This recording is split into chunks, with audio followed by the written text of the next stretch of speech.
La Dépêche d'Eure-et-Loir, journal de la collaboration, publie le 16 mars 42 un communiqué de Raymond Gilbert, le maire de Chartres. Hier matin, vers 6h30, un attentat a été commis contre la librairie allemande. Le maire réprouve cette manifestation d'hostilité à l'égard des autorités occupantes. Tous les citoyens doivent faciliter les recherches de la police pour faire découvrir les auteurs de cet acte stupide.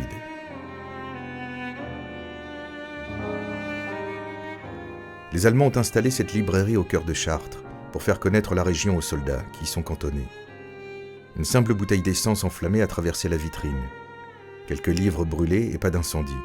Aucune victime dans ce magasin qui est vide. C'est un groupe de 3 hommes, Hoche Allard, André Dahuron et Jean Cormier, liés au Parti communiste, qui signent ce premier acte collectif de résistance. Le Feldcommandant Ebmeyer est furieux et exige du préfet Le Baube des arrestations. Le commissaire Charles Porte est chargé de cette tâche. Il arrête de suite une dizaine de citoyens proches du Parti communiste. Seul Dahuron parvient à s'enfuir. Ce commissaire est un proche de Jean Moulin, et il essaie de construire un réseau de résistance en Eure-et-Loir. Porte estime que les militants arrêtés ne craignent pas grand-chose lorsqu'ils sont conduits à la prison allemande de Chartres.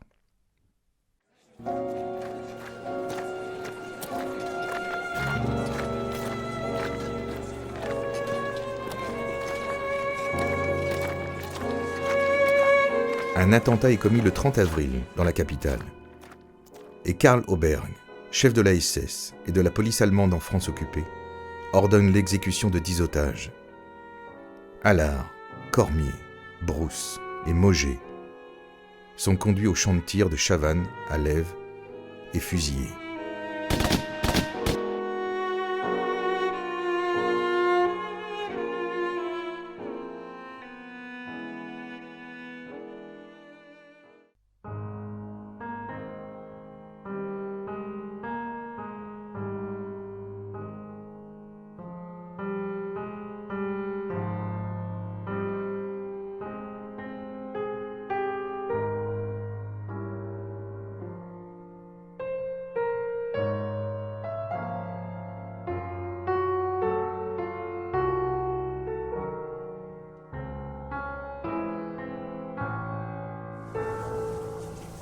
Depuis 2 ans, la France est occupée.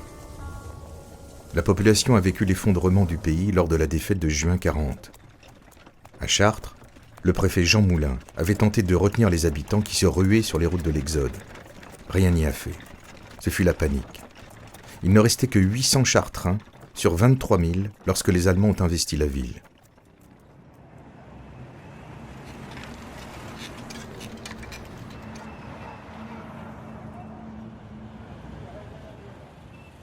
Jean Moulin a été brutalisé par les officiers allemands qui exigeaient de lui un parjure. Il a résisté tant qu'il pouvait, et au bout de ses souffrances physiques et morales, il a tenté de se suicider en se taillant la gorge. Le Feldcommandant von Guttlingen, inquiet des répercussions, l'a confié au médecin.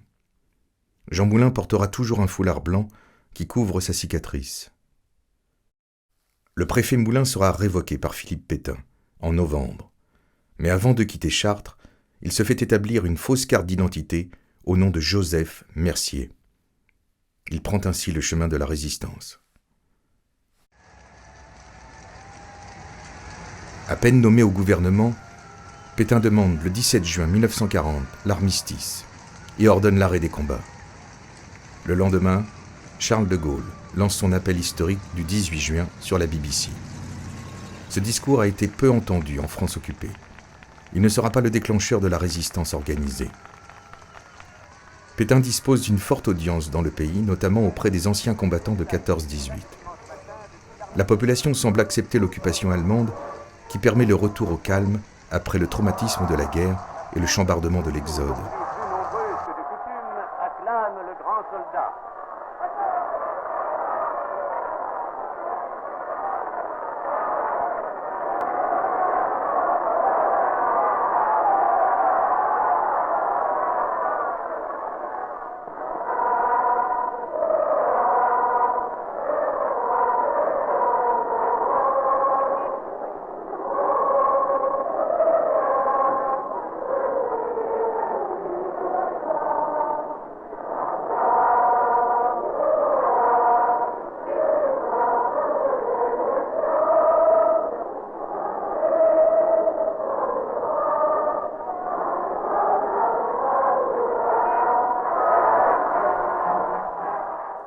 Dans ce département rural, la production agricole reprend lentement et l'occupant organise le pillage de ses ressources obtenues dans les plus grandes difficultés.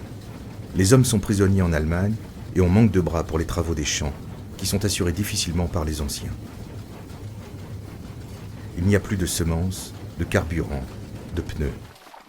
Les animaux comme les céréales sont réquisitionnés et partent en Allemagne. La pénurie s'installe. Les tickets font leur apparition, ainsi que des restrictions de toutes sortes. Le couvre-feu est imposé et les commerçants doivent accepter le Reichsmark comme monnaie. Les Allemands contrôlent le département en installant des commandantours dans les principales villes. À Chartres, la Feldkommandantur 751, dirigée désormais par le major Ebmeyer, est située à l'Hôtel de France. La Gestapo est sous les ordres de Lorenz Kreuser et Félix Röhm. Elle est logée aux 16 rue des Vieux Capucins et une partie de la prison de la rue des Lys passe sous contrôle allemand. Plusieurs maires ont été démis de leurs fonctions et le conseil général est remplacé par un conseil départemental nommé par Vichy. L'appareil répressif est en place. Le 17 octobre 1940, le tribunal militaire allemand prononce 2 peines de mort contre Louis Lemaître, 17 ans, et Joseph Zacharat, 16 ans, 2 jeunes ouvriers agricoles. Outils en main sur le chemin de leur travail, ils ont coupé un câble téléphonique installé par les Allemands à Nogent-le-Fait. Dénoncés et arrêtés, ils sont jugés et condamnés sur le champ. Leur acte n'a pourtant aucune signification politique. Ils ont voulu jouer un mauvais tour à l'occupant. Joseph Zacharat écrit alors cette supplique au Feldkommandant. J'ai l'honneur de solliciter de votre très haute bienveillance de bien vouloir m'accorder la grâce totale. J'ai été condamné par votre conseil de guerre le 17 octobre 1940 à la peine de mort et commué en 6 ans de prison. Je suis pupille de l'assistance publique. J'ai commis cette faute en enfant que j'étais.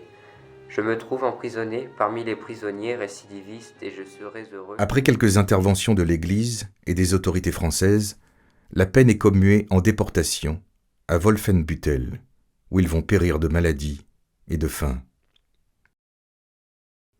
D'autres actes individuels sont constatés, ici ou là, comme celui d'Étienne Achavanne, natif de la Framboisière, qui a été fusillé en juillet 1940 pour avoir sectionné les lignes téléphoniques allemandes d'un terrain d'aviation. Les menaces se précisent. Les murs sont recouverts d'une affiche rouge en 2 langues, vouant à la peine de mort tout détenteur d'armes. Dans les campagnes, ils sont nombreux à cacher leurs fusils de chasse, espérant le retrouver plus tard. Les premières manifestations patriotiques sont symboliques. Quelques jeunes de Maillebois installent ainsi des drapeaux français sur le monument aux morts le 11 novembre 1942. Il y avait en face du monument un monsieur qui était un handicapé de la guerre de 14. Il avait les jambes coupées et il voulait absolument mettre des drapeaux au monument aux morts. Donc il a demandé aux jeunes, moi et à son fils, de mettre des drapeaux. Surtout qu'il y avait du passage, beaucoup de passages de troupes. Oui. Alors on n'avait pas de drapeau, il a fallu en trouver. Alors on est monté dans le grenier de la mairie pour aller chercher les drapeaux. Voilà. Et on a installé le drapeau. Pierre Le Bob a été nommé préfet à Chartres le 14 novembre 1941 par Vichy. Il occupe le bureau de Jean Moulin. Il va organiser la répression contre les premiers résistants. Sous Vichy, il rejoint les troupes du émissaire d'Eugène Deloncle, comme son frère, qui en est très proche. Zélé dans la traque des Juifs, des communistes et des résistants, il fréquente assidûment les officiers allemands et leurs soirées festives. Il sera condamné à mort par le tribunal spécial d'Orléans en 1945 et gracié quelques années plus tard, après sa détention à la prison de Fontevraud.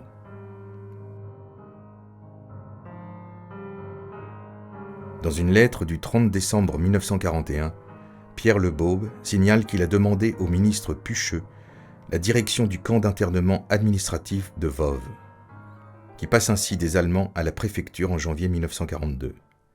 Nous sommes sur le site de l'ancien camp d'internement de Voves, baptisé aussi camp de concentration de Voves par les autorités officielles de l'époque.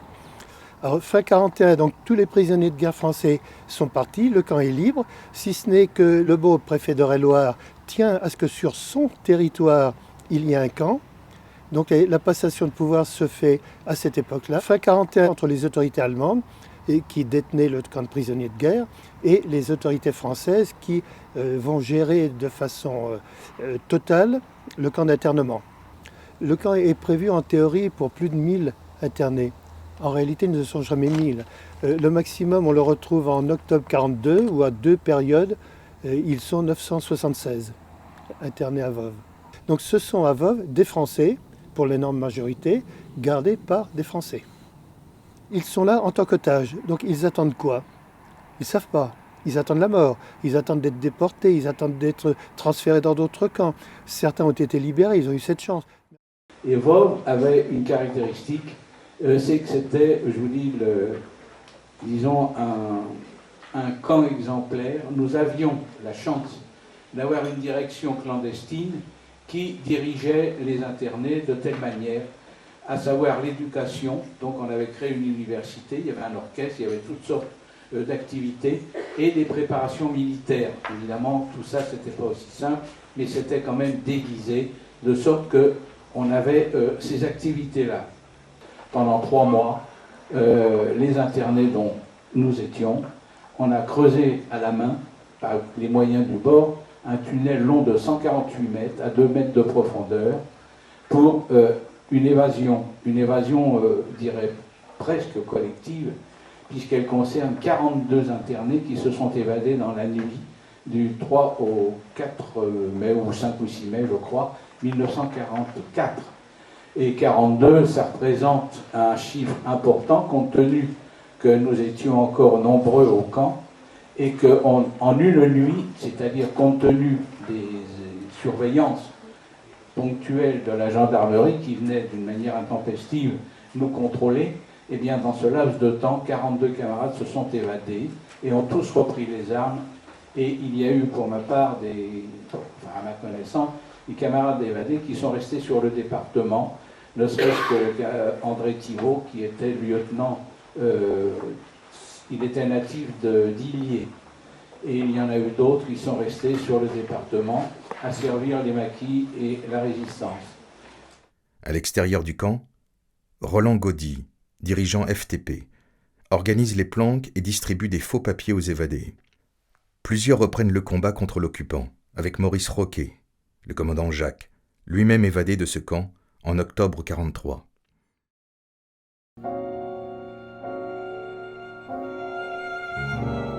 Jean Moulin a rejoint De Gaulle à Londres, où il reçoit début 1942 la mission de coordonner, voire d'unifier, les organisations nationales de la résistance pour un combat commun contre l'occupant. Il rencontre en France les dirigeants clandestins et parvient à créer le Conseil national de la résistance au printemps 1943. Dans le département, les résistants sont affiliés par leur chef et parfois sans le savoir à 2 organisations principales, les FTP et l'IB-Nord. Les francs-tireurs et partisans constituent la branche militaire du Front National, vaste regroupement de patriotes dirigés par le Parti communiste. Chacun signe un engagement sur sa vie pour le militantisme et la clandestinité. Ils s'implantent en Beauce et dans le Drouet, travaillant normalement de jour et agissant la nuit. Les premiers tracts et le premier journal clandestin sont fabriqués à Dreux en 1941. Les FTP veulent agir sans attendre un débarquement des Alliés et l'affaire de la librairie allemande de Chartres en 1942 sonne le début des attentats, déraillement de trains, incendie de récoltes et sabotage divers. Au début, il n'y a pas d'attaque militaire, car les FTP ont peu d'armes, contrairement au groupe de Libération Nord. Libération Nord est d'abord un journal clandestin, puis des regroupements locaux de socialistes, syndicalistes et chrétiens résistants. Implantés dans les villes moyennes et à Chartres, ils utilisent aussi les solidarités paysannes dans le Perche. Libération Nord préconise d'attendre le débarquement et de se préparer en fabriquant des faux papiers ou en faisant du renseignement pour les Alliés. Les attaques militaires débuteront avec les parachutages d'armes au printemps 1944. Le 10 juillet 1942, les autorités d'occupation SS publient dans la presse un avis qui menace les familles portant assistance aux résistants. Les hommes seront fusillés, les femmes déportées et les enfants placés en centres surveillés. Malgré ces menaces, ils sont plusieurs à saboter les panneaux routiers pour gêner la circulation des véhicules allemands. Pour qu'on fasse quelque chose, quoi. Alors ça, c'était du bouche à l'oreille. Quand c'est les poteaux indicateurs, je me rappelle, on avait trouvé une masse de carriers. Il y avait le manche était long comme ça, et puis une petite masse, mais légère. Oh, ça faisait bien, paf, paf. Alors, les morceaux tombés. Pour empêcher les Allemands qui circulaient, il n'y avait plus personne d'autre qui circulait, il n'y avait qu'eux ensemble.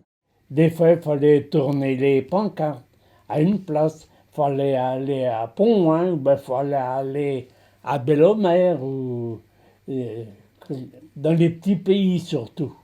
Et Oui. vous faites ça tous les deux avec Chevillard. Voilà. Tous les deux. Tous les deux, toujours jour- tous les deux. La journée Ah non, non, que la nuit, que la nuit. que le soir. Le soir, à la tombée de la nuit. D'accord. Oui. Et pourquoi vous faites ça? Ça embête qui? Ben, les Allemands, ils se trompaient de route. Eux d'aller, mettons, on le disait d'aller à Dreux. Ben, ça se trouve, ils allaient à Nogent. En février 1943, Vichy crée le service du travail obligatoire. Tous les jeunes de 23 à 25 ans doivent partir travailler en Allemagne. La guerre en Union soviétique tue de plus en plus de soldats et les ouvriers allemands sont mobilisés à leur tour. Ils seront remplacés par les jeunes Français dans les usines du Reich. Le préfet Lebaube relaie l'ordre de Pierre Laval, chef du gouvernement, qui menace les familles des réfractaires au STO d'une amende de 10 000 à 100 000 francs. 5 000 jeunes d'Eure-et-Loire partiront en Allemagne et 1 millier tentera sa chance en quittant le village. Je travaillais dans un garage, puis ils m'ont appelé pour aller travailler pour les Allemands en Allemagne. Pour le STO? Oui, D'accord. aller faire des wagons, soi-disant, à Gotha. Alors, j'ai oublié de prendre le train, quoi, je suis pas parti. Puis je me suis caché. Au mois de juin 1943, je suis monté à Paris voir ma mère. Et en redescendant, j'ai été arrêté dans le train par la police française, à Orléans-les-Aubrais. On m'a amené dans un commissariat.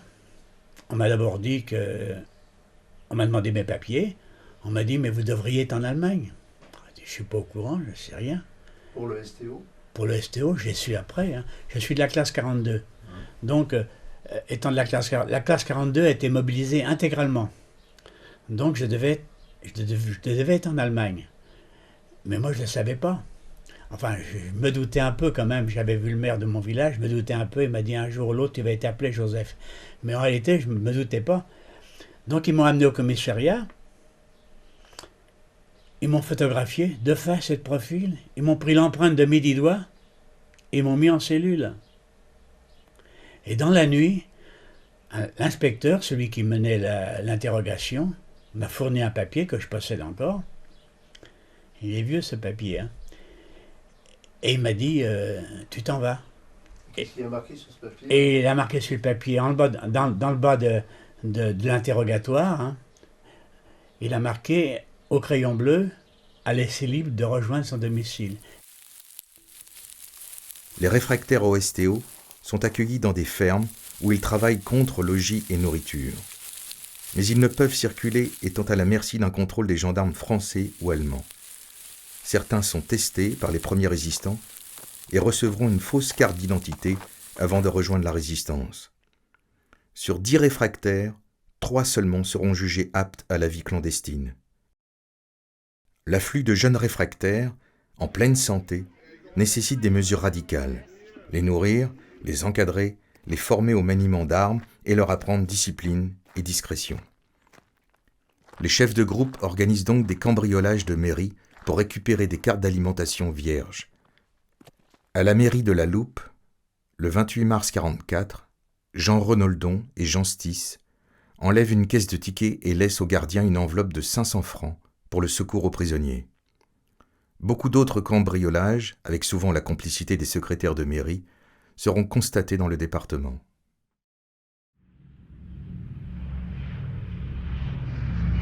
Les Anglais bombardent sans relâche les installations industrielles et ferroviaires.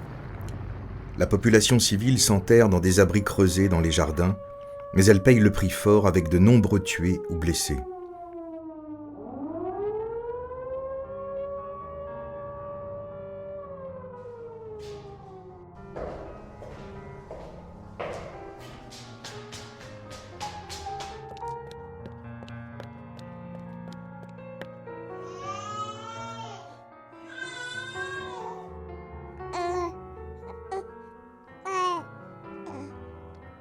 Il n'y a pas de tracteur et pas d'essence. Le cheval est très prisé et on risque à tout moment la réquisition par la Wehrmacht de cet animal indispensable. Les vétérinaires liés à la résistance établiront de faux certificats de maladie animale pour éviter ces prélèvements allemands.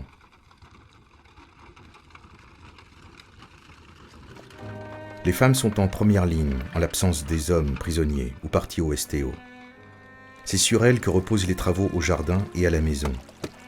À la campagne, elles arrivent à peu près à se débrouiller pour nourrir la famille. Mais en ville, les queues s'allongent devant les boutiques où parfois, les Allemands sont privilégiés par rapport aux Français. Il faut aussi se méfier de ce que l'on dit, car les dénonciations foisonnent. C'est parfois le cas de voisins très proches. La préfecture est obligée de signaler que les lettres anonymes ne seront plus suivies d'enquête car les gendarmeries sont débordées. Les Allemands et Vichy n'hésitent pas à proposer de l'argent aux dénonciateurs.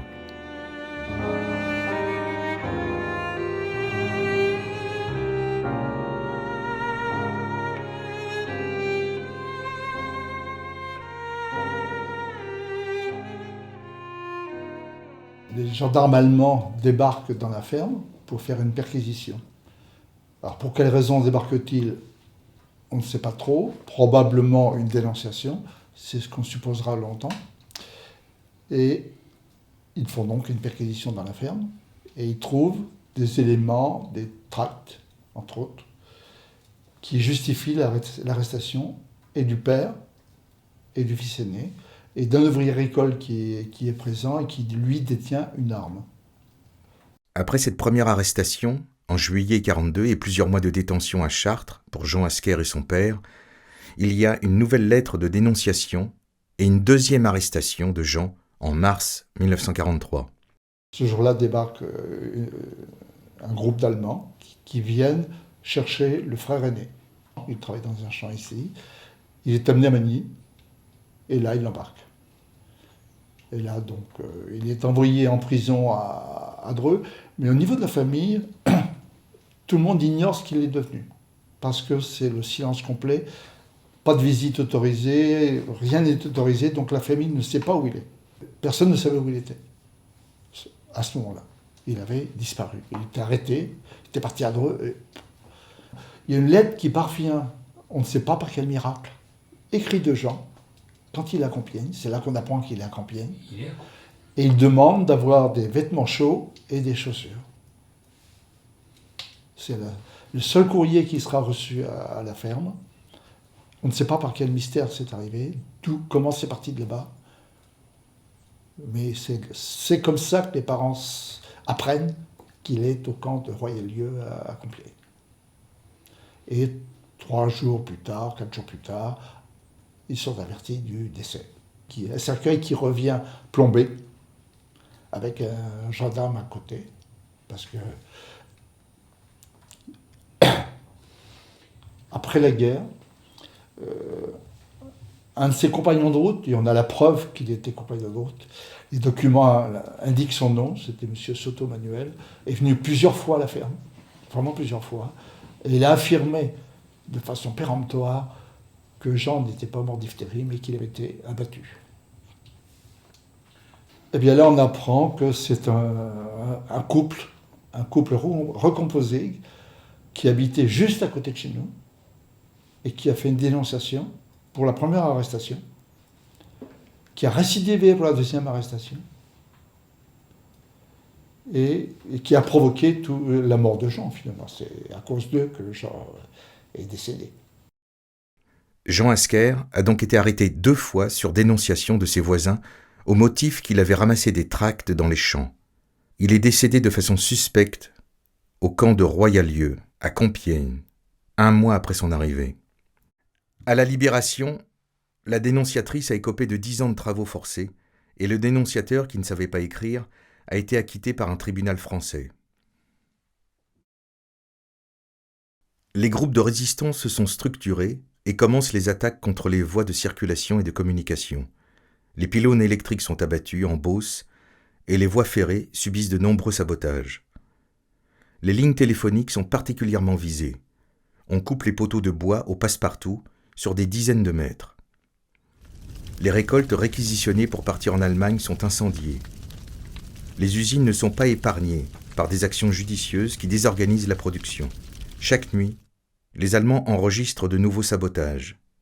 L'entreprise Todt est la structure allemande spécialisée qui doit remettre en état ces installations avec des ouvriers raflés ou réquisitionnés. Mais sitôt réparées, elles sont à nouveau détruites et tout recommence.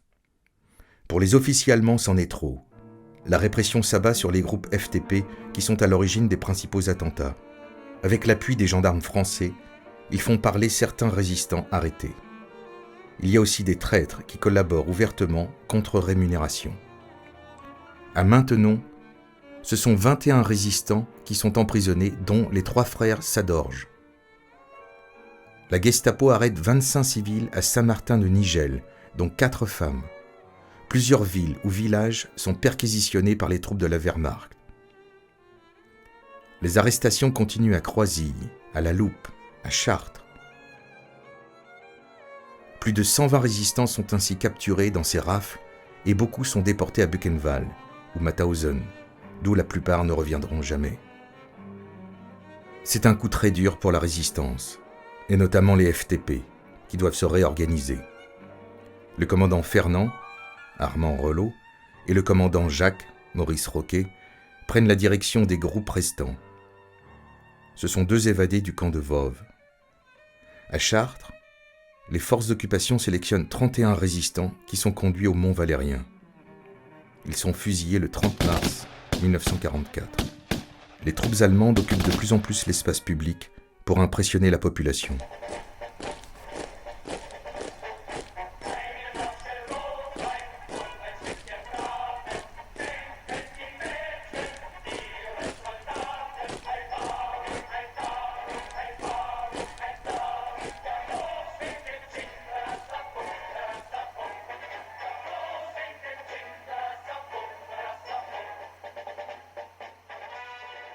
À partir de 1942, la France a été occupée entièrement par les Allemands.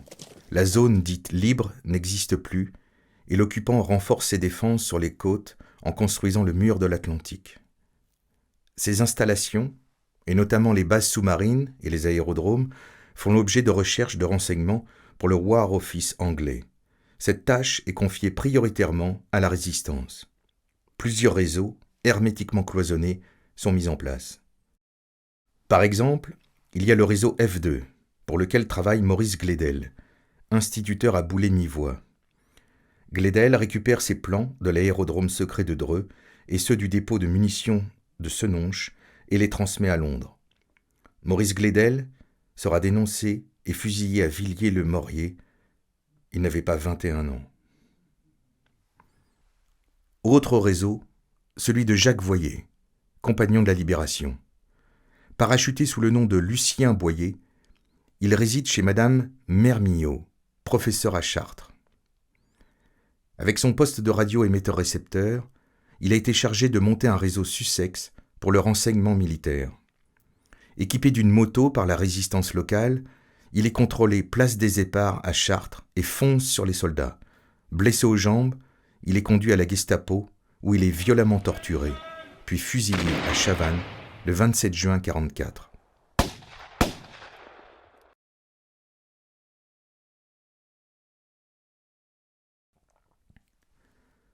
Dans les groupes de résistants, on réclame des armes aux instructeurs parachutés pour assurer l'encadrement militaire. Ici, Londres. Veuillez écouter maintenant quelques messages personnels. Pierrot ressemble à son grand-père. Le facteur s'est endormi. Le 23 mars 1943, à Mêlée-le-Grenet, sur le terrain Bison, une dizaine de résistants réceptionnent le premier parachutage. Il a été annoncé par cette phrase sur la BBC « Du soldat de plomb à la flèche, ce soir, nous chasserons le bison ». C'est un succès total et 8 containers atterrissent devant André Gagnon, Alcide Manceau, Charles Porte, Paul Rougeot, Max Lebois et quelques autres. Il y aura 35 à 40 parachutages sur l'Eure-et-Loire avec une rigoureuse organisation mise en place par André Gagnon, responsable désigné par Londres du Bureau des opérations aériennes. Pour les parachutages, on était 4. On était toujours les 4 ensemble. Il n'y avait pas de... c'était pas... Taupin, Gaillet, il fallait déjà trouver une voiture avec des chevaux pour ramener du matériel. C'était, je ne sais pas à quelle heure, midi, 1h, à la radio. À la Ferté, c'était tiens, voilà du boudin. Voilà.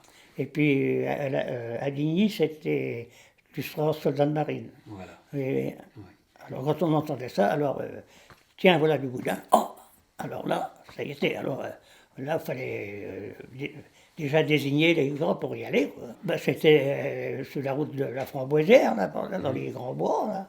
Il y avait une entrée à une place. Et la première fois, on longeait le bois par la route vers la Framboisière. Et puis, on voyait les types dans le bois. Mais c'était les types de la Ferté. Et je me rappelle parce qu'il avait des une mitraillette américaine, il avait pas les Sten. Et alors il nous demandait où c'est qu'on allait. Et il y en avait qui avaient déjà des uniformes anglais. Hein. Et, ben on attendait les avions. Oh, le premier coup, il y en a eu pour mal, oui. Oh, nous, on a eu un chargement. D'abord, on a eu trop, puisqu'il en restait des armes dans les trous là-bas. Ouais.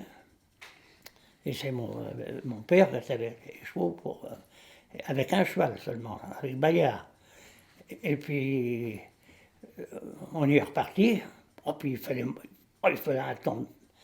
Il pleuvait à moitié, tout ça. Alors, oui, mais le temps de revenir là-bas avec les chevaux, c'était le soir tard, hein, on revenait tard. Alors le père a dit, on va mettre la voiture dans la cour, et puis on va la surveiller. Enfin. Et puis demain matin, de bonne heure, on mettra 2 chevaux, parce que moi je ne savais pas où c'est qu'on allait, mais lui il savait déjà. Alors il fallait passer par des chemins impossibles, mais il y en avait lourd. Hein. Ils ont débarqué ça là-bas, à Fontaine, dans les espèces de grottes qu'il y avait, dans le haut de la côte. Ah ben il est venu, puis il a dit, il faudrait que vous venez avec 2 chevaux, puis la charrette. Puis il me fait, bon ben, c'est toi, hein? Ben, il dit oui. Alors, c'est moi qui étais le conducteur de chevaux, quoi. Puis dès que l'avion il lâchait ses conteneurs, on les ramassait, puis hop. Moi, il y a eu du monde, hein. Pour les ramasser, ça allait vite, hein. Ça allait vite. Ouais. Oui. Il y avait plusieurs avions? Non, un. Un gros. Oh Dieu, on était gros. Vous l'avez vu? Oui. Ah ben, il était pas haut, hein. Il était pas haut. Et il y avait combien de parachutes qui tombaient? À peu près. Une quinzaine. Une quinzaine. Et vous avez porté les containers pour les mettre dans la charrette? Vous les avez portés vous-même? Moi, j'aurais pas pu, hein, parce que c'était lourd. Hein. Ah, c'était lourd. Il se mettait à 2, 3 pour enlever un conteneur. Hein. Et il le mettait? Hein? Il le mettait dans la charrette? Oui. Et par-dessus, vous mettiez de la paille? Rien. On allait directement au bâtiment, à l'hangar. Ah, d'accord. On rentrait dedans dans l'hangar, puis on fermait les portes. Les bombardements alliés se multiplient en 1943 et jusqu'au débarquement du 6 juin 1944. L'aviation allemande est devenue presque inexistante, et ce sont surtout les canons de 88 de la Flak qui déciment les bombardiers. Les dégâts urbains et le nombre de victimes civiles sont importants, comme à La Loupe, le 17 juin 1944, où une cinquantaine d'habitants perdent la vie. En mars déjà, puis en mai, Chartres a subi de gros bombardements qui ont causé la mort de dizaines de civils et détruit 400 maisons. Et j'ai vu le bombardement de la place des Halles. Les gens enfouis dans les abris. Et c'est pire que de risquer d'avoir un éclat d'obus qui vous tombe sur une tôle, d'être protégé. Si la bombe tombe sur toi, c'est pareil. C'est fini. Et là, ils s'enterraient. Et j'ai vécu à 50 mètres dans le bas de la rue de la mairie, le bombardement de la mairie. J'allais chercher mon copain, justement, Roger Pépineau, qui lui travaillait à la mairie. 6h moins 5, quand des bombes sont tombées. Vous les voyez arriver. C'est tout petit au départ. Hein, mais, oh, ça, c'est pour Saint-Brice encore. Et ça, les réflexions que je me suis fait. C'est pour Saint-Brice, puis tout d'un coup, ça change de direction. Non, c'est pour l'aviation. Et au fur et à mesure que ça grossit, ça vous tombe sur vous. Et le seul abri que j'ai trouvé, c'est un Porsche, à l'entrée de la rue des Grenets. C'est là, le seul abri. Et j'ai récupéré mon copain. Et il est sorti tout blanc dans le tige. Mais il n'y avait pas de blessés. C'est une chance. Ça fait drôle, vous savez, quand vous voyez les bombes arriver. Dans ces missions, beaucoup d'avions alliés sont touchés par la Flak et des équipages entiers périssent dans les bombardiers qui s'écrasent. Quelques aviateurs parviennent à sauter en parachute et c'est pour eux une nouvelle aventure qui commence dans un pays inconnu et occupé par les Allemands. Ils ne parlent pas le français et ne savent même pas où ils ont atterri. Certains sont immédiatement arrêtés et déportés. D'autres sont récupérés par des Français qui risquent ainsi leur vie pour les remettre à la résistance. Je reviens et qu'est-ce que je vois? Un parachutiste, puis un autre qui descendait en pirouette, en descendant, en tournant comme ça. Celui-là, il allait vers le Bourgneuf, par là. Mais l'autre, il venait bien épanoui, là, sur moi. Je ne le quittais pas des yeux, il pouvait arriver ce qui pouvait arriver à ce moment-là. Je restais là. Et quand il était à 50 mètres, je l'ai vu virer un peu sur la gauche. J'ai dit, oh, il est tombé pas loin. Ça, il est tombé là, au bout de la rue. Il faut que j'aille voir. Ça, c'était terrible. Hein. Je vais dans la rue, non, je peux pas aller dans la rue. Si jamais on me voyait, les Allemands vont être là. Alors, je repasse derrière les maisons. À ce moment-là, il n'y avait pas de clôture nulle part. Je descends, je vais jusqu'au bout du pays, enfin de la rue là-bas, à 200 mètres. Je redescends par un petit bois qui était de la broussaille aussi, mais je connaissais très bien puisque j'ai joué dans le temps là. Et qu'est-ce que je vois de l'autre côté de la route, à 50 mètres, le gars qui était assis au pied d'un pommier, son parachute était encore accroché dans l'arbre. Lui était assis là et il essayait de se démancher des sangles qui étaient autour de ses cuisses. Mais je voyais bien qu'il n'y arrivait pas. Alors, je dis, qu'est-ce que je fais si jamais je suis pris quand même. C'est là, hein, quand je descends sur la route, je regarde à droite, à gauche, il n'y a personne. Je fonce à tout ce que je peux courir sur lui. Dès que j'arrive sur lui, il a peur, il se lève. j'ai vu ce qu'il voulait faire. Je défais ses sangles. Et à ce moment-là, moi, je recours vite dans le bois. Et je lui fais signe de venir, dépêche-toi. Mais il est lent, il se lève tout doucement, là, comme ça. Enfin, il arrive, je le fais monter derrière les maisons, et là, à ce moment-là, je lui dis, ne bouge pas, reste là, je vais chercher du secours. Je descends voir mon copain André Le Sourd, qui normalement, c'était lui qui avait 1 an ou 2 de plus que moi. Il va savoir se débrouiller. Et c'est quand j'arrive dans sa cour que je vois Marcel Fargue avec son vélo qui arrive. Qui dit au gars Le Sourd, mais il y a un parachutiste qui est tombé dans votre coin, où c'est qu'il est? Il faut que j'aille le chercher. C'est à ce moment-là que je dis, eh ben, il est là, dans ton jardin, au-dessus de chez toi. L'aviateur se nomme James Bozart. Il est remis à Marcel Fargue, résistant de l'Ève, qui le transfère dans un des réseaux de récupération d'aviateurs. Le réseau Picourt, à Chartres, porte le nom d'un pharmacien membre de la résistance locale.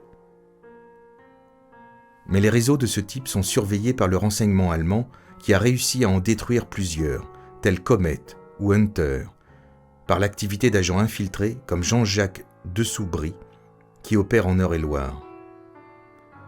James Bozart ignore qu'il est conduit par cet espion à Paris et qu'il va être remis à la Gestapo, laquelle rétribue le traître à chaque livraison. Bozart est envoyé au camp de Buchenwald car il est habillé en civil et considéré comme un terroriste par l'occupant et non comme un combattant régulier. Il sera délivré en 1945 et retournera aux USA. C'est alors que l'on découvrira l'ampleur des arrestations d'aviateurs par l'activité de cet espion. En Eure-et-Loire, ce sont plus de 150 aviateurs qui sont ainsi trahis et déportés vers les camps de la mort. À partir du 6 juin 1944, il n'est plus question de rapatrier les aviateurs tombés. Les voies de chemin de fer sont bombardées ou sabotées chaque jour et le voyage vers l'Espagne ou la Bretagne n'est plus possible vers ces lieux où l'on pouvait parfois sortir du pays occupé. Sinclair, chef de la résistance départementale, demande alors à Omer Jubot, gendarme résistant de Cloix-sur-le-Loir, d'organiser un camp clandestin pour ses aviateurs avec Jean de Blomert, rescapé du réseau Comet. 153 d'entre eux seront hébergés secrètement en forêt de Fredval, dans le bois de Bélande, où ils attendront les Alliés qui avancent depuis la Normandie. Le camp ne sera jamais découvert, malgré l'ampleur des installations de fortune.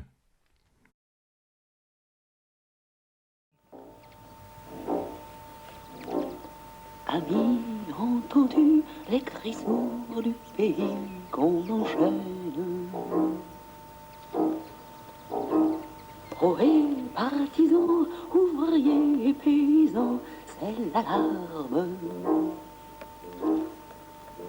Ce soir, l'ennemi connaîtra le prix du sang et des larmes. Les parachutages d'armes se multiplient au début de 1944 et il faut trouver des caches sûres pour des tonnes de matériel. Des fermes, des églises et leurs presbytères, des hangars sont méticuleusement choisis. À Trizé-les-Bonnevalles, un moulin désaffecté accueille des armes gardées par Yvette Massion, résistante de 21 ans, qui a quitté logement, travail et famille pour organiser la cache d'armes et accueillir des résistants de passage. Marcel, son mari, est l'adjoint du commandant FTP Jacques. Elle est protégée par André Marcille et un groupe de soldats sénégalais évadés des camps allemands. Je me mariais au mois de novembre avec M. Marcel Masson qui revient malade d'Allemagne. Malade d'Allemagne. J'étais prisonnier. Quand elle arrive à Chartres 2 ans après, en 41, en janvier 41, il est malade. Il travaille à la gare comme emploi réservé aux anciens prisonniers malades. Il participe au dégondage des des rails, à faire sauter des ponts. Et puis un jour, il est tellement emballé par ce qu'il fait, alors il regarde sur un sac qu'un Allemand vient de déposer pour monter dans un wagon. Il y avait un fusil, une mitraillette dessus. Alors il met ça dans sa poche, puis des vieux déconnus, puis il s'en va. Dans un avion nos vélos. On part chez nos beaux-parents, c'est-à-dire les parents de mon mari, parce qu'ils sont à Brou. Ah bon. Alors on s'arrête là, quelque temps, et puis mon mari reçoit un coup de, je ne sais pas comment, qui sait qu'il faut qu'il aille sur la route de Goury, pas loin d'Espérance, rencontrer Jacques. Mais il ne sait pas que c'est le commandant Jacques encore. Il n'en saura qu'après. Qui lui donne rendez-vous pour nous au futur avec Marcy, le fils de forgeron, qui nous attend. Mais alors, on est tellement timide, on ne se connaît pas, on ne sait pas à qui on a affaire. Pour avoir confiance, il faut vraiment se connaître. Marcy nous a trouvé une planque, qui est le moulin de Prémoteux. On a 2 pièces, donc une pièce qui est pleine d'armes peu de temps après, parce que tout ça vient vite. Et puis moi, il n'y a qu'une chambre et une cuisine. Et je prépare un lit pour les STO, parce que je dois ravitailler et recevoir les STO. Et dans quelque temps, pendant que Marcy cherche dans les fermes un coin pour les cacher. À la Chapelle-Fortin, la famille Lenoc cache les armes des maquisards de la Ferté-Vidame. Ça fait que donc je suis atterri ici, j'ai le grand-père Lenoc, et puis avec Marcel, tout ça, puis Joseph, et puis oui, parce que tout le monde ici, c'était qu'une famille de résistants. Ah ça, c'était... Et puis, ma foi, on couchait donc dans ce fourni-là, il y avait 4 lits là-dedans, il y avait un poste radio qui était muré là-dedans, qui était en permanence, enfin sur l'onde, on avait mis le bouton sous la poutre, et puis hop, on avait... Parce qu'il y avait tout le temps quelqu'un aux écoutes. Ah, tout le temps. Les messages, on n'avait pas, parce qu'il y avait donc les parachutages qu'on attendait depuis longtemps à Crucé, là-bas, hein, à la Corbinière.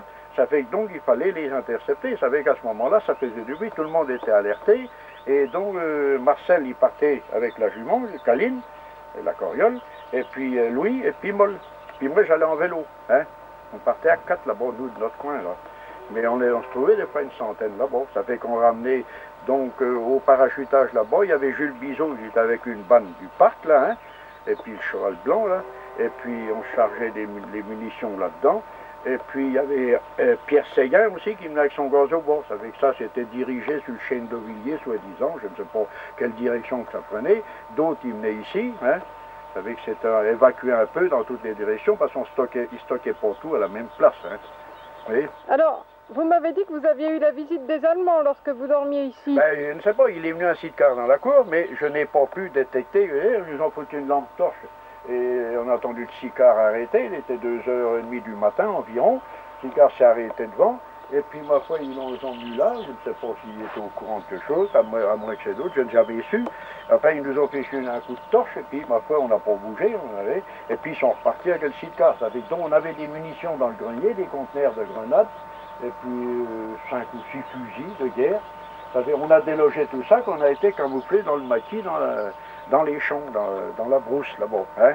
On a délogé tout ça, de crainte de représailles, parce qu'on entendait des Allemands par derrière, là, qui faisaient... Moi, là, je ne sais pas ce qu'ils faisaient. Alors, c'est ici qu'était planqué le poste. Oui, Marcel avait fait, Marcel et Joseph, donc il avait fait un trou dans ce mur-là, qu'il avait planté, puis il avait mis le poste là-dedans, avec des fils qui étaient encastrés dans le mur, puis un bouton qui était caché, qu'on allumait, parce qu'autrement le poste on ne le voyait pas, il était invisible, parce qu'il y avait un grand buffet devant. Hein, oui. Il y avait un buffet devant, ça fait que donc, comme on écoutait les messages à tout bout de champ, ça fait que donc, on venait, allez hop, on savait l'heure des messages, et puis en route, et on n'y touchait pas. Hein.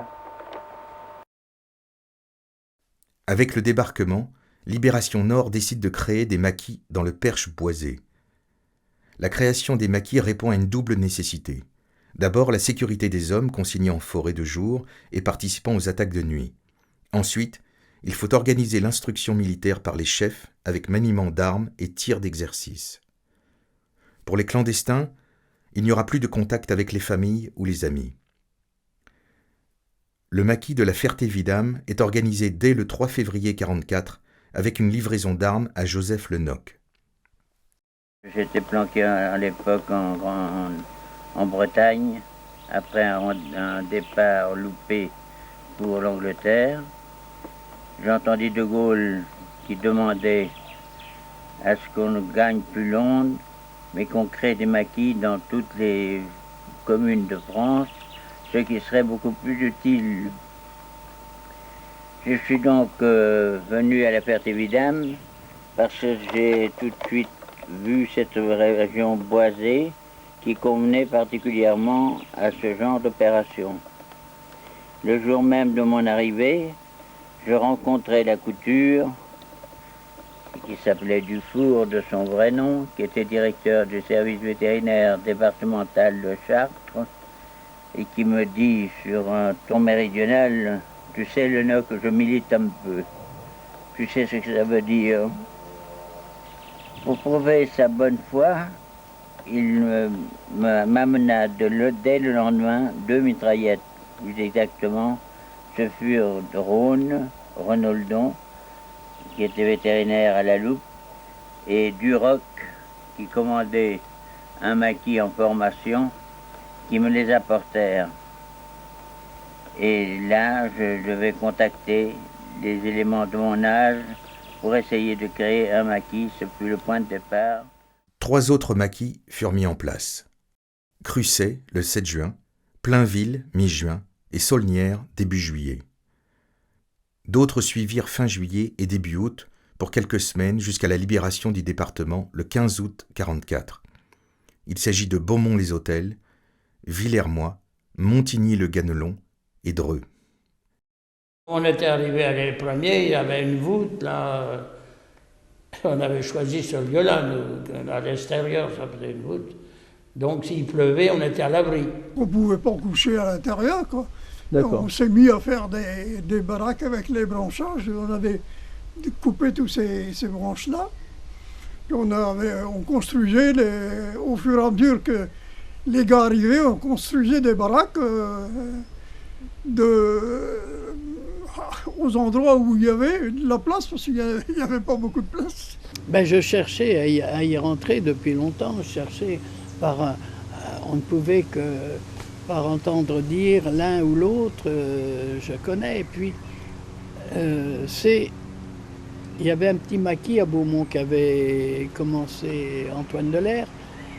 Et il avait un de ces gars qui fréquentait ma sœur, qui était un peu plus jeune que moi. Et c'est comme ça que lui, Mathieu, il avait été au maquis de Plainville déjà à faire de l'instruction. Et c'est par son intermédiaire que j'ai pu y arriver. Plainville est le maquis le plus important du département et le mieux structuré. Une dizaine de groupes de 10 à 12 hommes chacun le constituent, sous la direction de Gabriel Herbelin, capitaine du Roc, et son adjoint, Jean Renoldon, Rhône. Il fallait déjà avoir quelqu'un qui nous prenne en main. Moi, ça a été Taupin. C'était un ouvrier qui travaillait dans une ferme et qui a été mobilisé. Il a été fait prisonnier en 40. Mais il n'a pas resté longtemps prisonnier. Hein. C'était pas le gars à rester derrière les barbelés. Puis petit à petit, puis on a cherché quelqu'un qui était d'accord avec nous. Hein. Dans le groupe, il y en avait pas mal. On avait peut-être recruté une quinzaine, une vingtaine. Mais par exemple, quand il a fallu prendre le maquis, là, ça a été plus dur à les trouver. Le maquis de Saulnières doit déménager souvent face à la pression allemande et aussi pour être au plus près des objectifs choisis. De Fontaine-les-Riboux à Neuville-les-Bois et Blévy, le maquis reste insaisissable. Après des attaques éclairs sur la route de Châteauneuf, les maquisards disparaissent dans la nuit.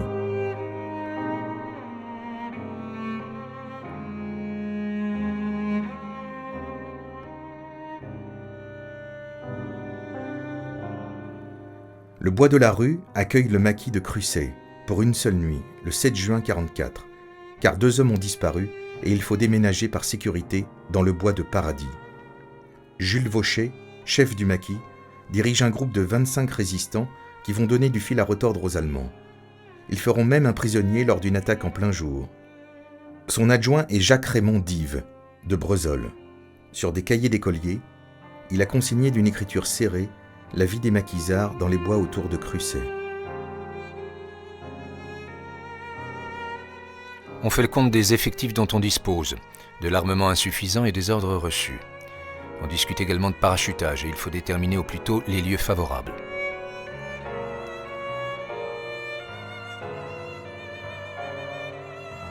Breuzol est encore infesté de SS. Il nous faut prendre de grandes précautions pour ne pas se faire happer au retour de nos sorties nocturnes. Nous sortons du bois et longeons un hameau que je reconnais pour être la Corbinière.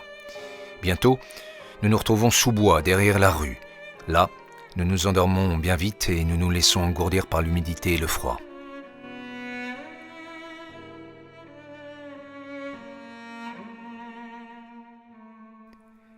Nous avons à peu près l'effectif d'une section avec un groupe de fusiliers voltigeurs. J'ai le commandement d'un groupe avec le gros bailli comme tireur au fusil mitrailleur, Nio comme chargeur et pourvoyeur. On pense d'abord à la litière. Puis, quand le matelas de feuilles ou de fougères paraît suffisant pour faire oublier les bosses, cailloux et racines, on pense à se préserver contre le vent, contre la pluie probable, et aussi contre le regard de visiteurs imprévus.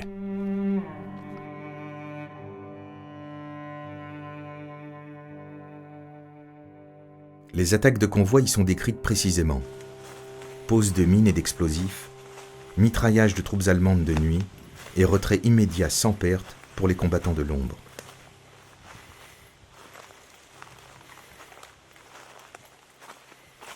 Un jeune de passage qui cherchait à se cacher déjà. Hein. C'est un prénom, hein, je pense, Étienne. Et il avait été blessé d'une balle dans la main par les Allemands. Il cherchait à se cacher, quoi.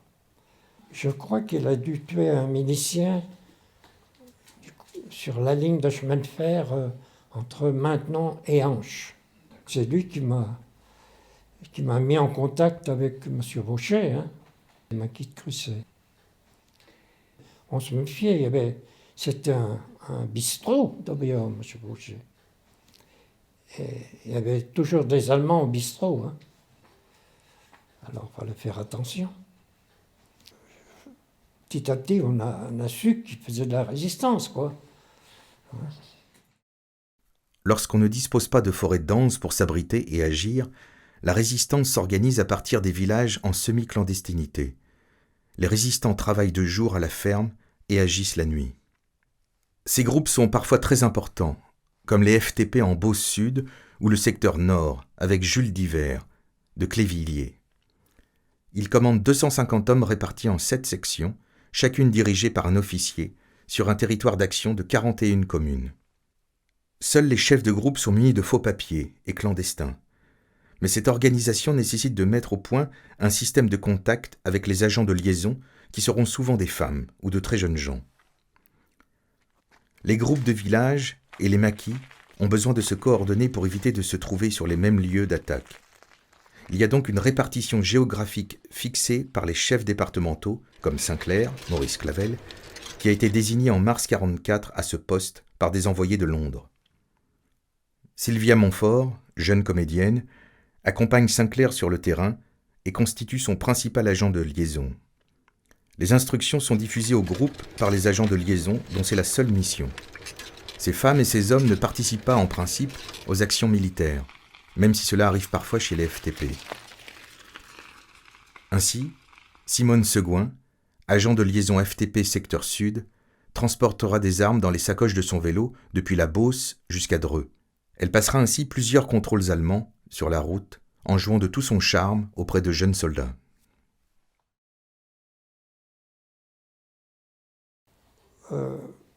Agent de liaison. Parce que M. Vaucher m'a mis en contact avec Fargeon et Sinclair. D'accord. Voilà. Sinclair apportait les messages que j'allais remettre aux endroits prévus. Il venait en bicyclette de temps en temps chez mon père, là.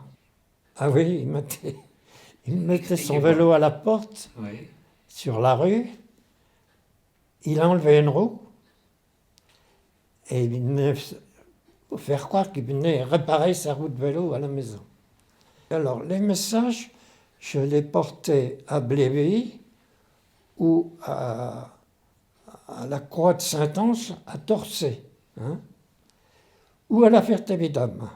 J'étais une fois, je crois, dans la maison où il faisait des réunions, là, dans le milieu d'un herbage.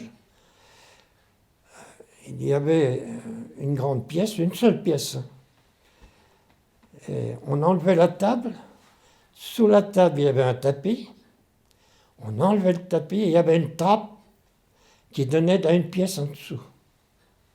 Et là, j'ai vu 2 personnes, moi. Je ne sais pas qui, j'ai jamais su qui c'était. Hein. Dans le sous-sol, là. Oui. Et après, on remettait le tapis, on remettait la trappe et on remettait la table. Voilà. Mais j'avais une fausse carte d'identité.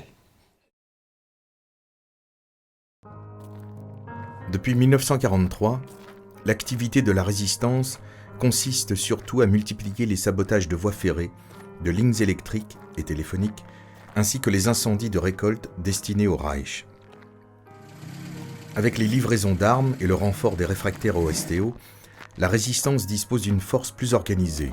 Des instructeurs et des opérateurs radio parachutés encadrent ces groupes et fixent leurs objectifs militaires. L'annonce du débarquement du 6 juin 1944 suscite l'enthousiasme de tous les groupes de résistance, car depuis 4 ans, ils étaient seuls à combattre sur le sol de la France occupée. Immédiatement, les ordres sont donnés pour mettre en œuvre des plans d'attaque et d'harcèlement de l'occupant. Les FFI sortent les armes des caches et organisent de nuit ces attaques contre les convois isolés. Jérôme Pierre, Gérard Dedieu, instructeur, et Adèle, Ginette Julien, opératrice radio, ont atterri dans la nuit du 7 juin 1944 pour former les résistants au combat. Une liaison radio quotidienne est mise en place avec Londres. Ce sont des agents français formés en Angleterre par le SOE pour désorganiser les arrières de la Wehrmacht. Le 16 juin 1944, les maquisards de Crussay passent à l'attaque, de nuit, au pont de Magny contre un convoi allemand. Déjà 21h. L'armada conduite par Vaucher, composée de Montet, Boilly, Marie, Pêcheux, Chauvin, ne doit pas être très loin. Je retrouve le capitaine, et ensemble nous reconnaissons les lieux précédemment indiqués. Je lui indique également le chemin de repli, puis reviens à la route pour y faire un second tour. À ce moment précis, un sifflement très doux se fait entendre. Ce sont mes hommes. De suite, répondons à leur appel. Des ombres surgissent alors de la lisière du bois et sans bruit viennent à notre rencontre. Un mot de reconnaissance, un ordre suit, et le groupe disparaît dans l'obscurité, rejoignant les emplacements de combat prévus. Je passe pic et marteau à Maurice Marie, avec indication précise sur le travail que je l'attends. Au cœur de Chartres, et en plein jour, Raymond et Yvonne Vauvilliers, bouchers de Saint-Piat, font sauter des citernes d'essence allemandes, place Drouez. De son côté, Jules Divert, chef du groupe de Clévilliers, s'introduit dans le central téléphonique de la gare de Chartres et pose des explosifs. La circulation des trains est interrompue pour plusieurs jours. Les FTP agissent à Marboué. Le 14 juillet 1944, le groupe Vouzelot fait sauter le pont. Réparé par les Allemands, il saute à nouveau. Roland et Joanneau ont placé une bombe de 250 kg sous une pile en plongeant dans la rivière. On a appris que les Allemands qui étaient en cantonnement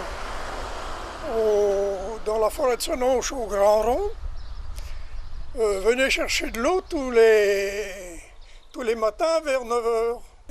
Comme je voulais avoir un camion, le Renaudon, au moins, nous dit si tu veux un camion, tu vas le chercher.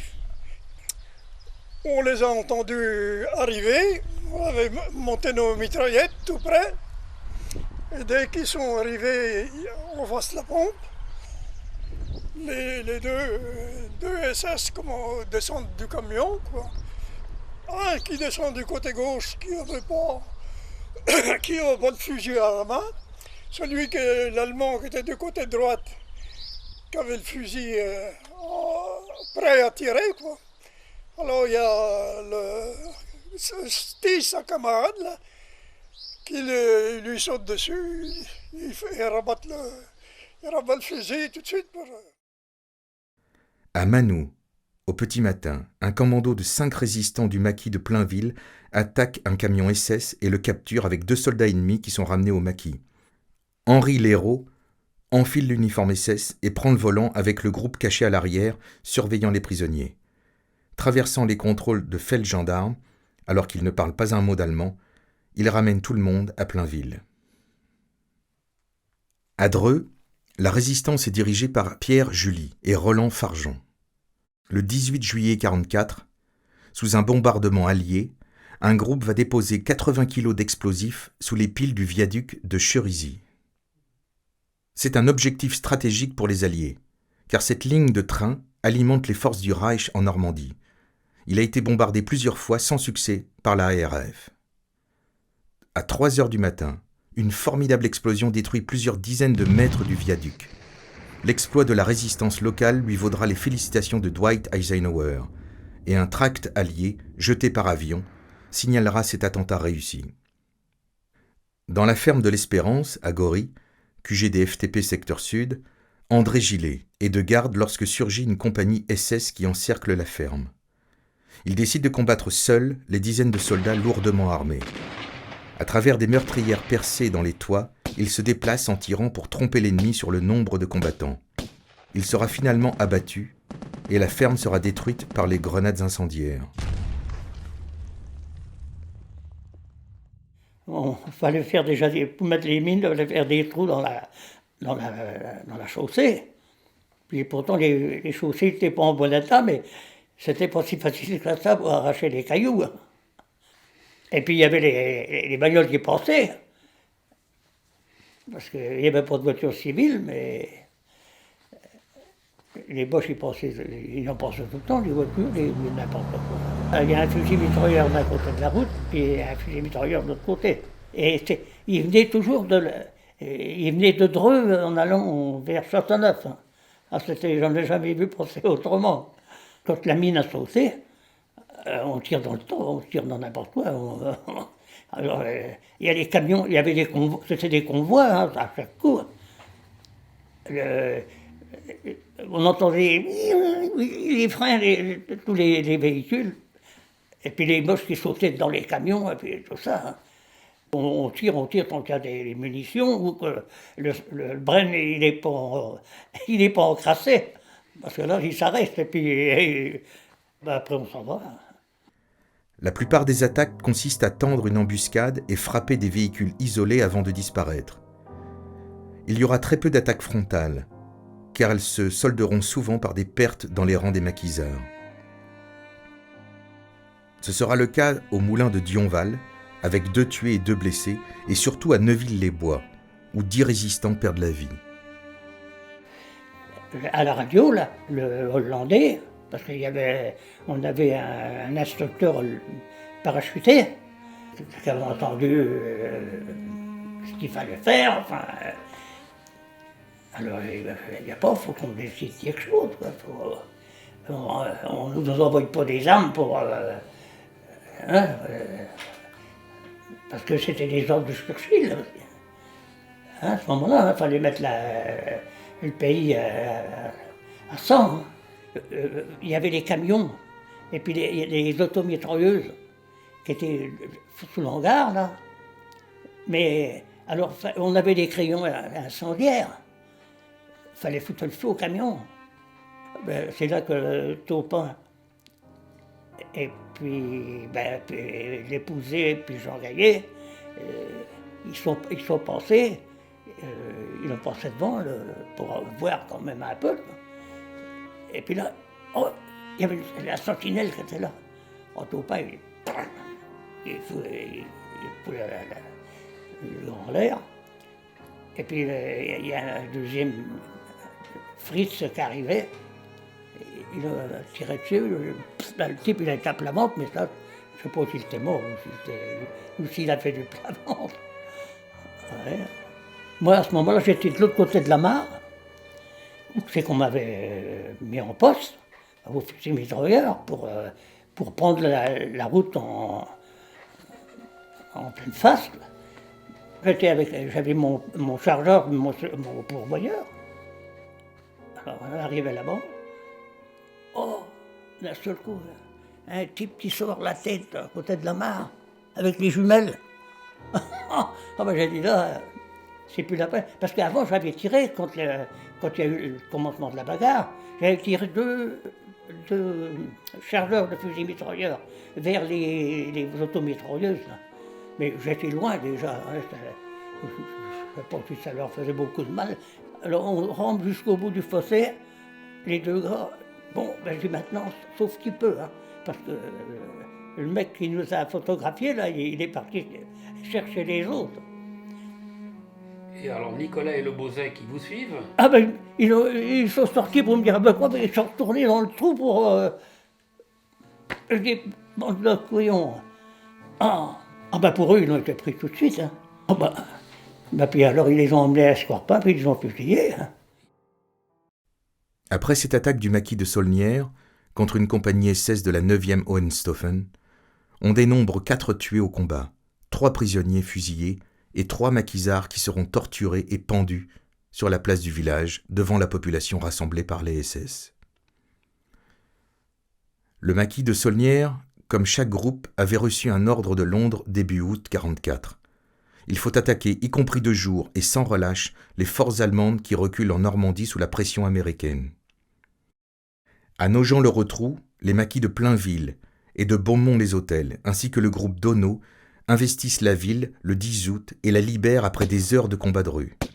Plusieurs résistants sont victimes de ces affrontements avec les soldats allemands. Au même moment, le maquis de la Ferté-Vidame, qui a reçu le soutien de Robert Bruhl, instructeur parachuté, attaque à Morvilliers et tue le secrétaire de la commandanture. Le maquis de Crussé, encerclé par 800 SS au bois de la rue, arrive à se dégager et prend la route de Dreux pour participer à sa libération. Le groupe de Clévilliers, fort de 250 hommes, avec 3 chars récupérés à l'ennemi, converge vers Chartres.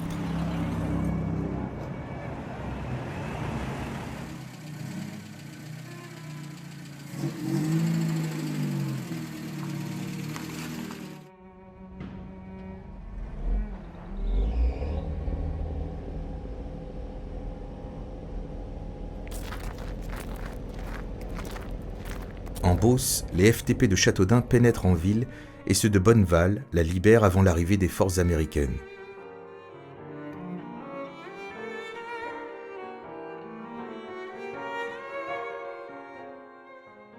Les Allemands refluent partout, en prenant tous les moyens de transport possibles aux habitants.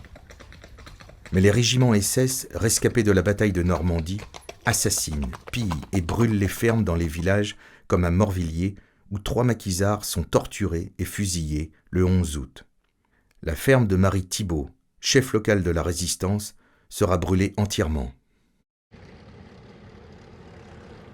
Les forces alliées progressent en Normandie et la liaison avec la résistance doit permettre à Patton de connaître les positions ennemies qui l'attendent en Eure-et-Loire. Les instructeurs parachutés comme le lieutenant Georges, Robert Bruhl, ont formé des groupes francs d'une dizaine de résistants équipés d'un poste radio-émetteur-récepteur. Ils doivent traverser les lignes allemandes et faire leur jonction avec les Alliés. Des missions sont organisées pour assurer ce contact, comme celle mise au point par les FTP du commandant Jacques. Un groupe de 5 résistants est envoyé vers les Américains, qui sont arrivés dans le département voisin. Ils passent au travers des lignes allemandes et font leur jonction. Au retour vers leur base, ils sont bloqués par les Allemands. Alors, ils s'amènent tous les 4, joyeux. On était contents d'avoir des jeunes gens avec nous. On était tous du même âge. Alors, je leur ai donné une terrine de pâté, j'avais fait la veille. Et après, ils sont partis, tout joyeux, tout contents, rejoindre, c'est pas un poste d'Américains ou d'Anglais en Normandie. Et alors là, on leur a donné une Jeep pour repartir, mais sans armes.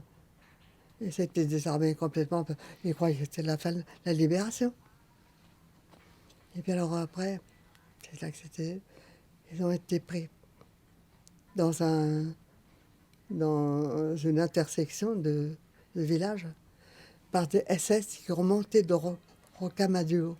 Alors là, sans armes, dans une Jeep, ils ont été complètement. On leur a enlevé les yeux, fait creuser leur tombe, enlever les yeux, enlever les parties, enlever tous les ongles, tout.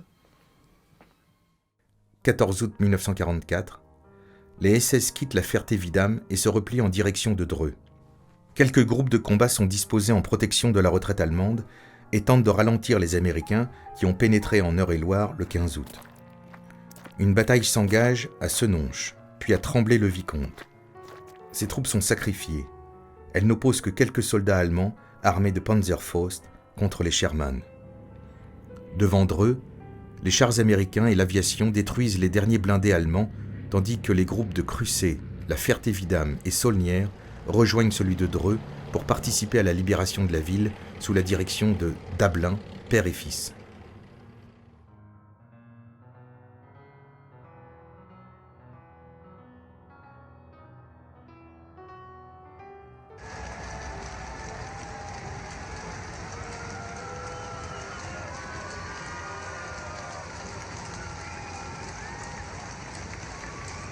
Après le passage des Américains, le maquis prend position dans les villages et effectue de nombreuses arrestations de soldats ennemis isolés.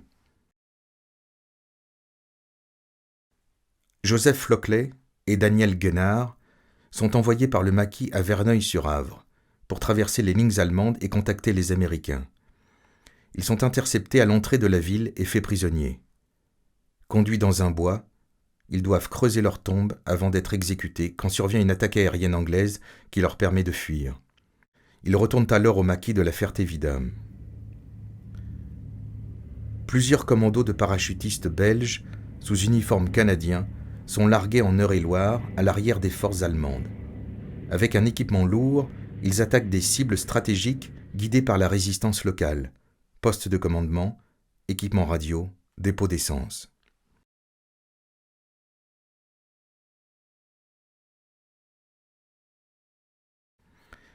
Patton dirige les forces américaines sur Dreux et sur Chartres avec la 5e division d'infanterie et la 7e division blindée, dont plusieurs unités progressent à l'ouest et au sud du département. Chaque village libéré donne lieu à des scènes de réjouissance populaire.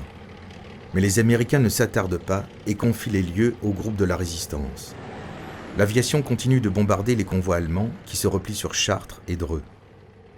Au sud, Voves est libéré par la résistance FTP qui regroupe ses combattants pour participer, avec les Alliés, à la libération de Chartres. Des véhicules sont réquisitionnés pour transporter les combattants. À Nogent-le-Rotrou libéré, les maquisards forment un convoi d'une centaine d'hommes, commandé par Sinclair, et se portent en direction de Chartres. Lorsqu'ils arrivent à Thivard, les troupes alliées se sont prudemment arrêtées pour attendre une intervention aérienne préalable à toute attaque sur un fort regroupement ennemi. Sinclair, qui ignore cette décision, ordonne aux combattants d'attaquer un groupe d'Allemands postés dans un bois. Plusieurs maquisards perdent la vie dans cet affrontement inégal. Une partie du groupe d'Ono refusera désormais d'obéir à Sinclair.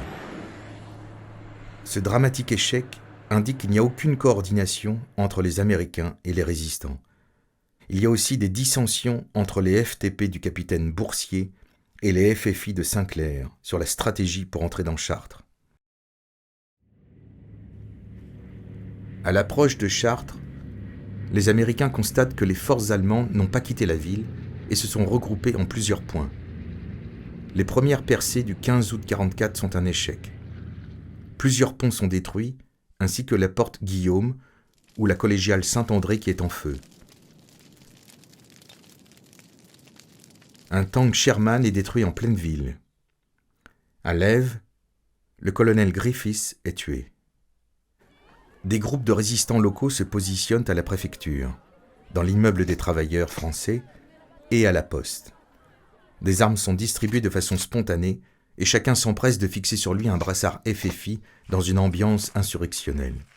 On voyait les Allemands qui allaient se réfugier au camp de Morancé, du Coudray. C'était leur repli. Non, ils partaient, ils disparaissaient. Après avoir détruit les abattoirs à coups de grenade. Le 15 août 1944, Roger, le frère de Jean, se précipite dans la caserne de Nansouty en feu et récupère 5 ou 6 fusils stockés là depuis l'armistice. On était avec Roger Pépineau, mon copain, place des Saint-Brice. Et puis quelqu'un nous crie, il y a un char dans le bas de la rue des Saint-Brice. On est rentrés dans le char tous les deux. Là. Qu'est-ce qu'on trouve? Une mitraillette. Et des chargeurs, et des musettes de chargeurs.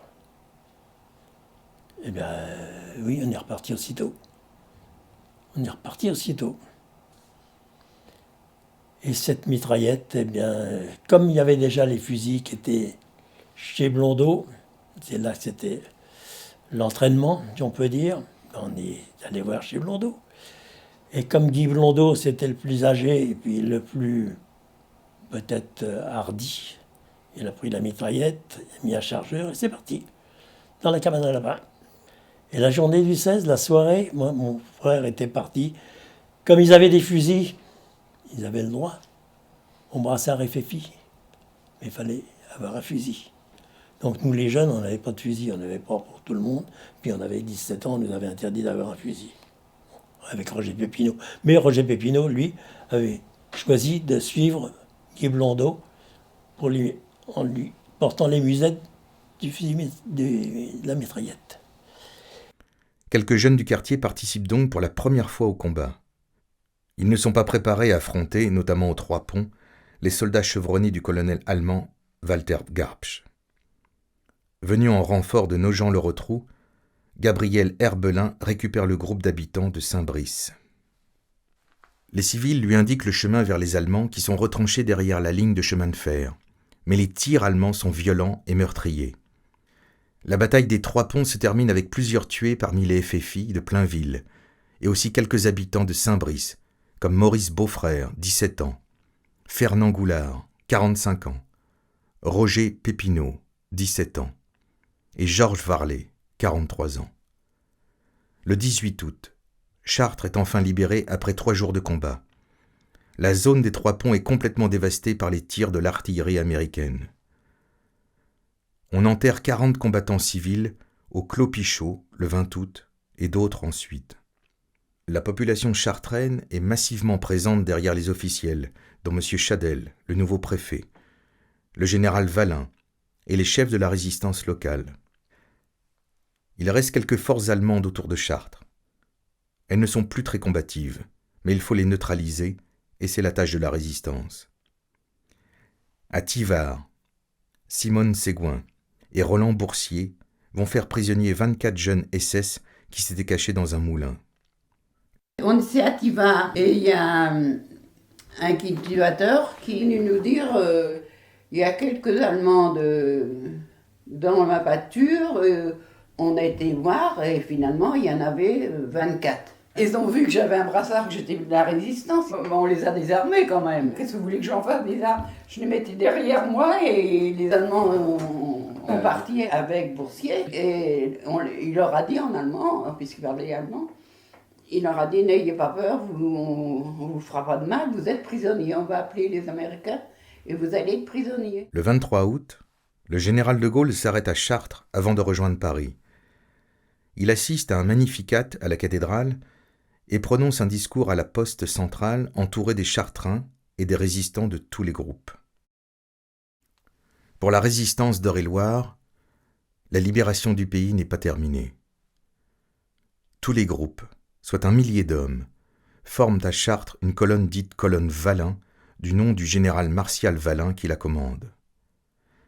Cette colonne se met en route pour libérer la capitale, avec ses chefs Sinclair et Farjean, Sylvia Montfort est aussi du voyage. À Paris, ils apportent des armes aux insurgés et attaquent l'école militaire et le palais du Luxembourg. Dans l'approche, le lieutenant Martinet de Dreux est tué boulevard Saint-Michel. Après la libération de la capitale, les résistants s'engagent massivement à Dreux au sein du 1er bataillon de marche d'Eure-et-Loir. Ils participeront à la libération des poches de l'Atlantique à la pointe de Grave, près de Bordeaux. De la liberté. Vous savez, la liberté.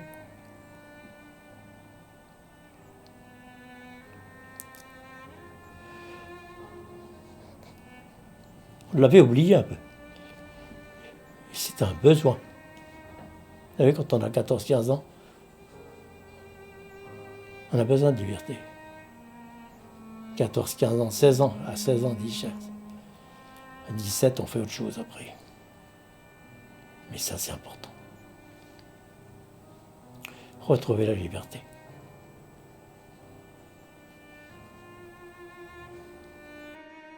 Le Conseil national de la résistance édite alors un programme politique qu'il appellera les Jours heureux. Ce programme vise à établir une plus grande justice économique et sociale et développer l'art, la culture et l'éducation populaire. Il sera le socle de la démocratie et de la protection sociale en France pendant des dizaines d'années. L'établissement de la démocratie la plus large. La pleine liberté de pensée, de conscience et d'expression. La liberté de la presse. La liberté d'association, de réunion et de manifestation. L'inviolabilité du domicile et le secret de la correspondance. Le respect de la personne humaine. Le droit au travail et le droit au repos. Un réajustement important des salaires. La reconstitution, dans ses libertés traditionnelles, d'un syndicalisme indépendant. Un plan complet de sécurité sociale. La sécurité de l'emploi, la réglementation des conditions d'embauchage et de licenciement, le rétablissement des délégués d'atelier. Une retraite permettant aux vieux travailleurs de finir dignement leur jour.